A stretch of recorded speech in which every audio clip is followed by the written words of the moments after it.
ज्येष्ठ गायिका आशा भोसले यांचे निधन झाले आहे. शनिवारी त्यांना प्रकृती अस्वास्थ्यामुळे मुंबईतील ब्रीच कँडी रुग्णालयात दाखल करण्यात आले होते. आज त्यांच्यावर शिवाजी पार्क येथील स्मशानभूमीत शासकीय इतमामात अंत्यसंस्कार करण्यात येईल.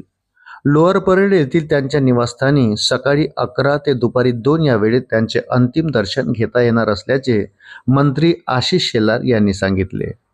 आशा भोसले यांनी 1940च्या दशकात गायन सुरू केले. त्यांनी हिंदी, मराठी, बंगाली, गुजराती, तमिळ, इंग्रजी अशा 20 पेक्षा अधिक भाषांमध्ये गाणी गायली. त्यांनी 12,000 पेक्षा अधिक गाणी गायली आहेत. पिया तू अब तो आजा, दम मारो दम, चुरा लिया है तुमने, इन आँखों की मस्ती, रंगीला रे अशी एकापेक्षा एक सरस गाणी त्यांनी गायली. रोमॅन्टिक, गझल, पॉप, कॅबरे, शास्त्रीय अशा विविध प्रकारच्या गाण्यांमध्ये त्यांची पकड होती. संगीतकार R.D. बर्मन यांच्या सोबतीची त्यांची जोडी खूप गाजली. त्यांना पद्मविभूषण, दादासाहेब फाळके पुरस्कार याच्या अनेक फिल्मफेअर पुरस्कार तसेच आंतरराष्ट्रीय स्तरावरही अनेक सन्मान मिळाले होते. आशा भोसले यांची कारकीर्द 70 वर्षाहून अधिक काळ चालली आहे.